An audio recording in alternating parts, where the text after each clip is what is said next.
give up in that endeavor. So we met with President Zelensky, his team. We had a very deep, in-depth briefing by the Ukrainian military about the battle situation. I thought that was incredibly revealing, and the Prosecutor General is doing good work to hold people accountable. So here's my big takeaway. After meeting President Zelensky and interacting with the Ukrainian leadership, there's no way in hell they're going to quit. They're not going to concede an inch of Ukrainian territory to the Russians. They will fight to the last person to expel Russia from Ukraine. They're in it.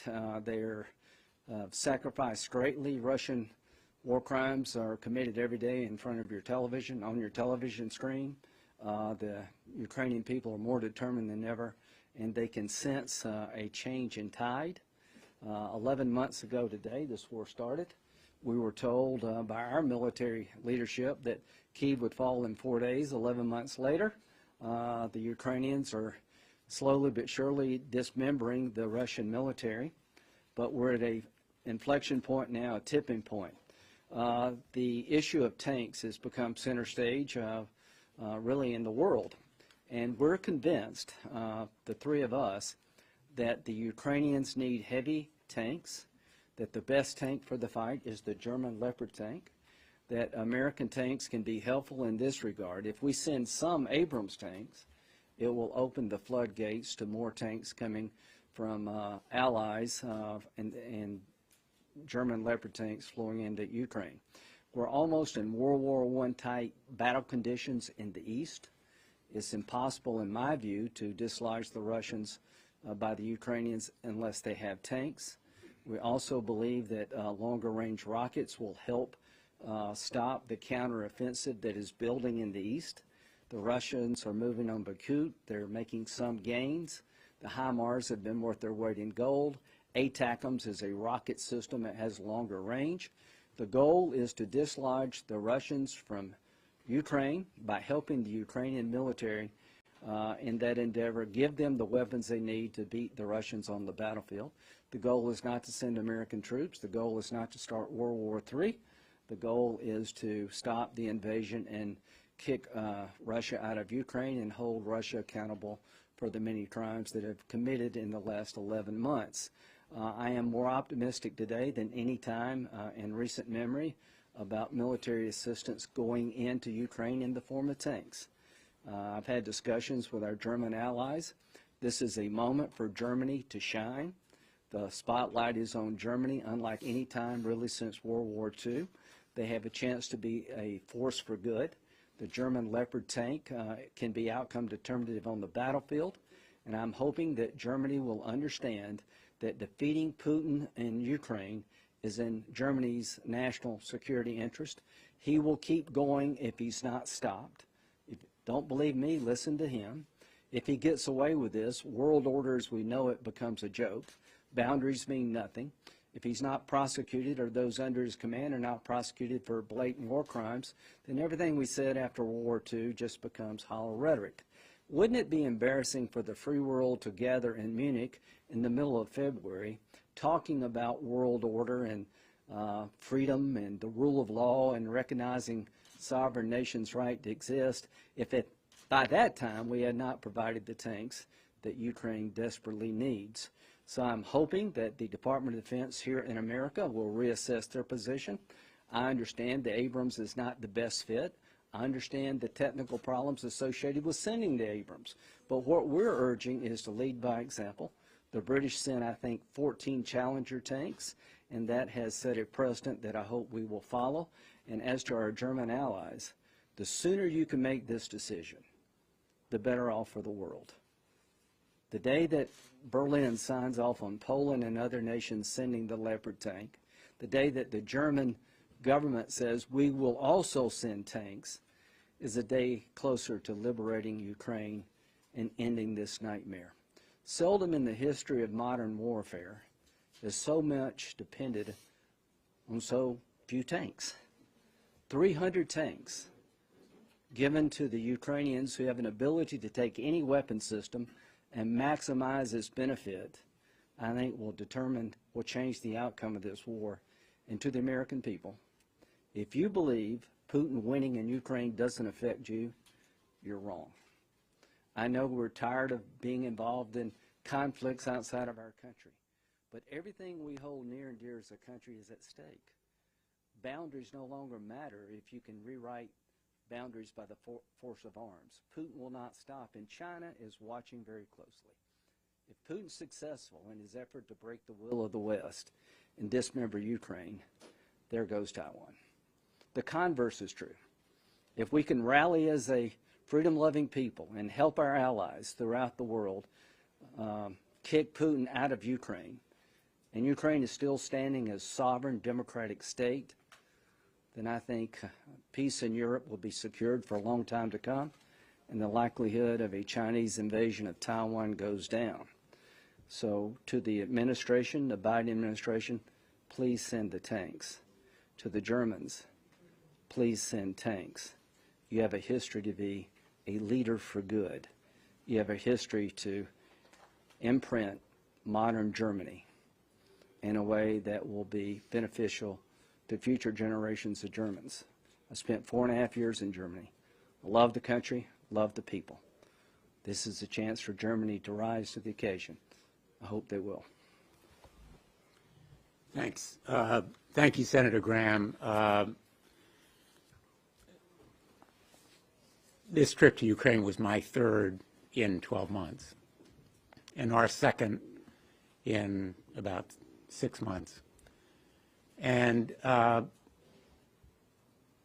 will tell you, it's difficult for me to put in words the awe I felt when I saw the bomb-damaged buildings, when we heard the air raids, when we met with President Zelensky and his military team, the awe that I feel for the people of Ukraine who are fighting and will fight to the death, will fight with pitchforks.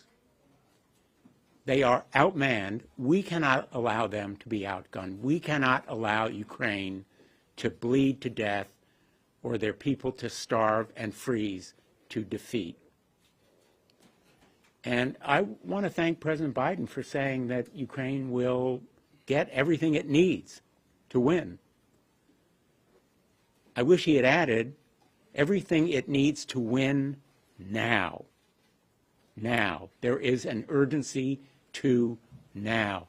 Time is not on our side. The Russians are coming, and their onslaught will begin in weeks, not months. The Ukrainians know it. Our intelligence and military know it. The world now knows it. There's no secret here. The Russians are about to begin a major counteroffensive. And the Ukrainians will begin their counteroffensive as well. The Ukrainians can win if they have the tools that are necessary, beginning with tanks. The Leopard 2 tanks are important because they are there. They're in Europe, thousands of them, within easy transport, training, fueling. They are essential. And just very bluntly, if it takes sending 3, 5, 10 Abrams tanks there, let's do it. I understand all the difficulties with Abrams tanks, the jet fuel that's required, the training. The Pentagon ought to come forward with those Abrams tanks if that's what is necessary for the Germans to give permission to our allies to provide the Leopard 2 tanks and for the Germans to provide those tanks themselves. But it is more than just tanks. It is also long-range artillery, ATACMS, as well as more HIMARS. It is defensive weaponry like the Patriots. It is civilian infrastructure support, transformers, and generators. We're not asking for a blank check. We're asking for a big check with oversight and scrutiny. And what was impressive to me, in fact, is the fact that all of the scrutiny and oversight so far has disclosed no fraud or waste, no misappropriation of any of the military or humanitarian assistance that have been provided so far. Now, you know there have been announcements recently by President Zelensky of 2 firings. Very important, because it demonstrates what President Zelensky has told us, that there will be zero tolerance for fraud or waste. Those instances of misappropriation involved purchasing by Ukrainians of food or other kinds of supplies. No American military equipment was involved. But what's encouraging is that President Zelensky is continuing to pursue graft and corruption, as he promised to do when he was elected in 2019. I will just finish with this thought.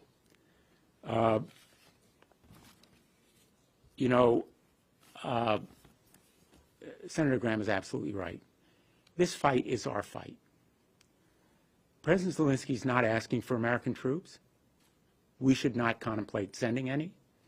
But there will be American troops on the ground if Putin goes against NATO allies, and that will be his next target. Make no mistake.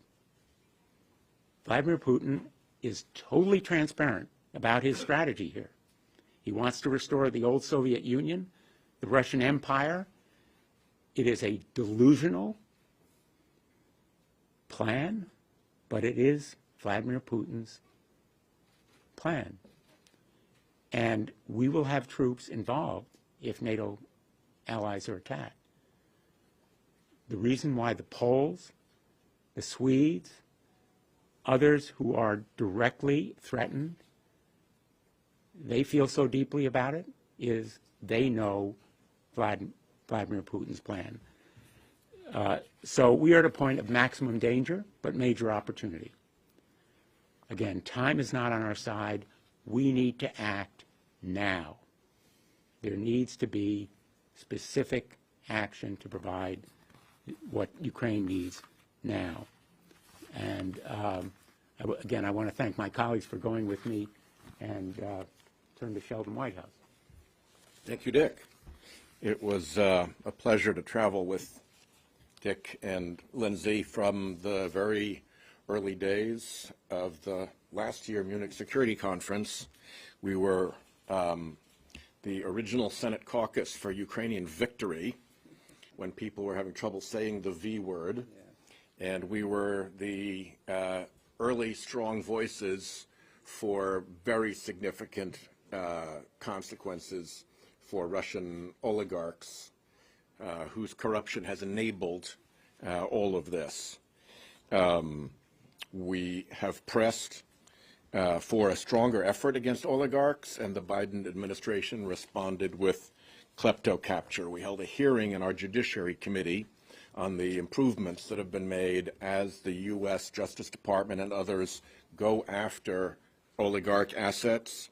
We pressed to make sure that legally we were able to take the seized assets and turn them over to Ukraine to help with its support and with its rebuilding. And we were able to get that into law in an amendment in the omnibus at the end of the last Congress. In Ukraine, we met with the Prosecutor General to see what more we can do in the world in which the International Criminal Court will be proceeding against war criminals. A new international tribunal will likely be proceeding against war criminals. The Prosecutor General has already begun his criminal prosecution of Russian soldiers for war crimes, and a very significant effort is going to need to be undertaken to provide damages, remedy, reparations to Ukrainians who were raped, who lost loved ones murdered by the Russians, whose homes and farms were destroyed, and making sure that we understand how those procedures need to be set up and what we can do, particularly with Russian sovereign funds and oligarch seized assets to support that, was a very helpful piece of all of this. I'll close by talking about one particular oligarch who we gave a lot of attention to while we were there, and that's Mr. Prigozhin and his Wagner Group. This is a mercenary terrorist group, and we are very pleased that the Biden administration has defined them as a transnational criminal organization, and we're going to continue to press to make sure that they are branded a foreign terrorist organization as well. There appears to be a significant rift opening up between the Wagner Group and the Russian army, and to the extent we can exploit that risk, this actually has strategic and tactical advantage on the field. The backstop to all of this is a world in which kleptocracy leads to danger for our country, and we have to continue our efforts across the board to make our world, and particularly our country, increasingly inhospitable to oligarch, criminal, and kleptocrat assets being protected here behind screens of anonymity. And it was a great trip, and I want to thank Lindsey and Dick for leading it. And with that, let me turn it back to you for questions. Okay. A couple questions? Regarding this latest dismissals, firings of high-ranking officials in Ukraine related to corruption, what are your expectations from the Zelensky administration regarding fighting this corruption, dealing with corruption? Unrelenting. It's a defining moment for Ukraine. It's a defining moment for all of us, Germany, the United States, all of our allies. We expect that President Zelensky will follow through with the promise he made to us that Ukraine is going to change on the corruption front. Our military. The anti-corruption parliamentarians. Yes, we met with a group of anti-corruption parliamentarians who are trying to change the laws. So we're confident this is a first step in a long journey to change the way business is done. Back to USAID, we met with the general U.S. military assistance. We met with the 101st Airborne Commander, where the stuff flows through in Poland. We met with the 3-star in charge of, in Kyiv, and we're very reassured that our military assistance is going to where it should be going to, and the accountability and transparency is there. To my House colleagues, to those who believe we shouldn't write a blank check, I agree. To those who have concerns about what's going on in Ukraine, go. Don't talk about it in Washington. Get on a plane, get on a train, rest up, drink a lot of water, take your vitamins, and they will open up the books to you.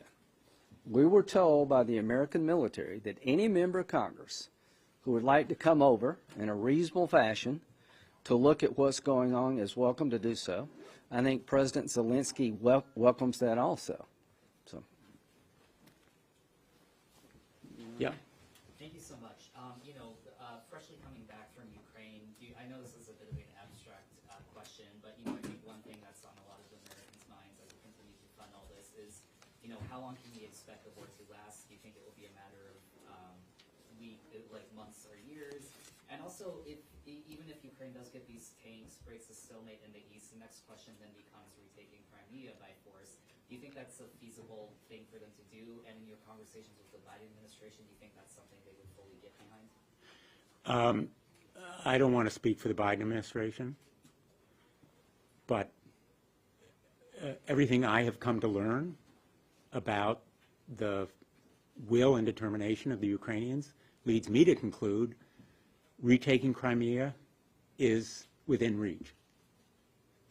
And they need the artillery that will enable hitting targets, the sites of the missiles destroying infrastructure in Ukraine. And that's why the ATACMS are so important. That's why longer range, stronger artillery is so important. But let me just say this, the Ukrainians have to define what victory means to them. And everything we heard when we were there is the Ukrainians truly believe that they can retake all of the territory that Russia has seized. The Donbass, Crimea, Luhansk, Donetsk, it's Ukraine. As one of the ministers told us during one of our visits, in the end, it will be fine, and if it's not fine, it's not the end. Can I just, And I would just make one last point and then turn it back to Lindsey. The American military has consistently underestimated the Ukrainian fighting forces. The one constant in all of what we have seen or heard is the Ukrainian military has outperformed expectations. When our military leaders say, oh, well, it will take too long to train them on the Abrams tanks or to fly the F-16s. Just give them a chance. They are endlessly ingenious because they are fighting for their homeland, their independence, and their freedom. And if our back were up against that wall, we would be the same way. So my view is give them whatever it takes to win, and they can reconquer the territory that Putin has seized unlawfully, criminally, committing genocide. You know, on our last trip, we visited the mass graves at Bucha. And my stomach still turns when I think about what we saw. Those graves where women and children had their hands tied behind their backs, were shot in the head, hundreds of them, simply because they were Ukrainian. That's genocide. And Putin, his commanders, everyone responsible needs to be held accountable. That's what part of winning is too. The Ukrainians want to win, and they want to be seen to win, and they want to win the peace as well as the war. just to add one thing. In 1998, there was an agreement where the Ukraine, after the fall of the Soviet Union, Ukraine had the third largest nuclear force on the planet. There was an agreement with the United States involved, Russia was involved, where Ukraine would turn over their nuclear weapons force to Russia with a guarantee of their sovereignty. At that time, Crimea and Donbass and all the East were part of Ukraine. Russia did not contest that. They did not say, and oh, by the way, we want more than the nukes, we want this part of Ukraine. This is manufactured by Putin. To those who believe this is a border dispute, you're crazy. The guy wants to rewrite the map of Europe. He wants to reconstruct the old Soviet Union. It started out with Crimea as Russia. Well, 4 days into the war, he was trying to kill Zelensky and take over Kyiv. If you're not paying attention, shame on you. He wants to destroy Ukraine as an independent nation. And he will keep going unless somebody stops him. So victory to be determined by Ukraine, yes. But victory in the eyes of the Ukraine is to get the land back they had in 1998. Senator Graham, they just found more classified documents. We'll talk about that later. Can I ask you a question about the corruption allegations that have arisen that you guys talked about a little bit? Are you guys confident that the oversight on the U.S. side is sufficient the way it has been programmed into the bills that have been passed through the IGs, or do you believe there needs to be additional oversight at an independent cigar-style agency? Can you address that? The country team briefing that we took in Ukraine at the embassy had unanimous confidence that the checks and balances in place were adequate and that the Ukrainians were honoring this, even in some cases at considerable difficulty with operations. You know, when you're actually running around being shot at to make sure you're saving your missile tubes so that you can keep score correctly is not an easy ask. And they are not complaining. They are doing it because they know that we need to have that confidence in America. And the embassy on the ground, knowing this, including our military officials, were confident. Our embassy officials and also the military leaders responsible for the logistics of delivering this stuff have done their own audits and oversight. They are confident that there's no waste, no corruption. The embassy civilian staff has done their checks and balances, and those findings align with the findings of the Ukrainians. And we met in addition with the Minister of Infrastructure, very impressive guy. His name is Alexandra Kubrikov, who is working miracles by keeping the lights on and restoring the transformers. And his deputy minister is one of the officials who has resigned. And he and his team indicated, and I think we didn't know about it at the time, but they have ongoing oversight. So I think there are lots of different eyes on here. I just wanted to Senator Graham. A question especially about the money here. You know, obviously you're asking for the administration right now to take action. But looking down the road, especially to our two budget leaders here, can you talk about how you look at this next budgetary process in terms of the military specifically? Do you think that we need to see spending come down for the military? Do we think it should be protected? To bring this all next?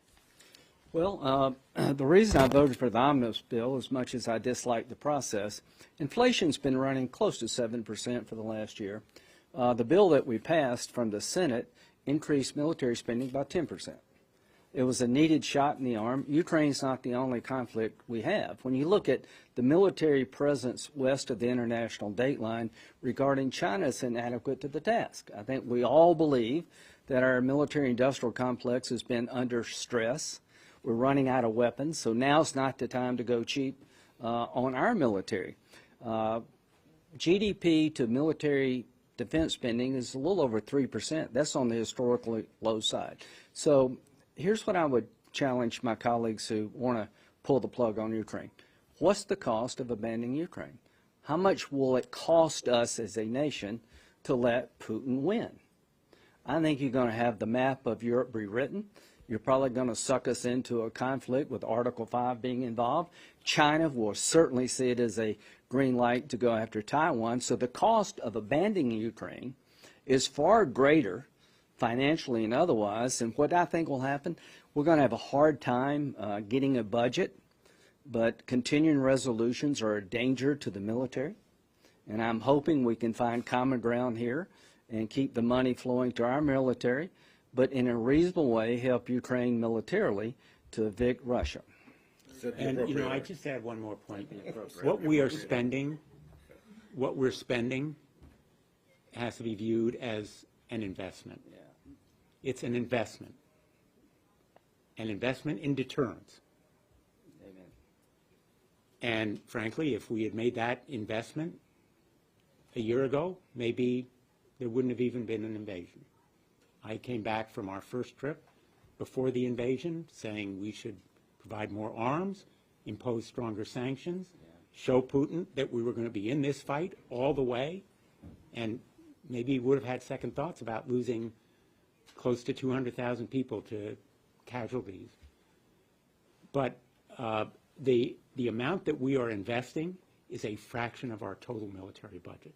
We need to be mindful about our readiness and preparedness. I'm a member of the Armed Services Committee. We need to pass the NDAA and do whatever it takes for our national defense. I think there is a bipartisan agreement on that score.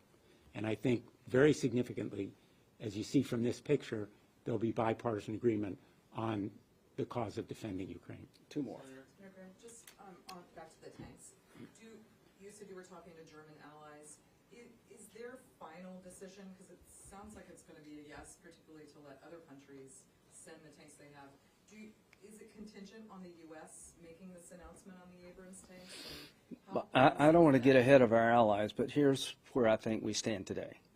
I think there's an increasing appreciation in Germany how important their role has become in helping Ukraine.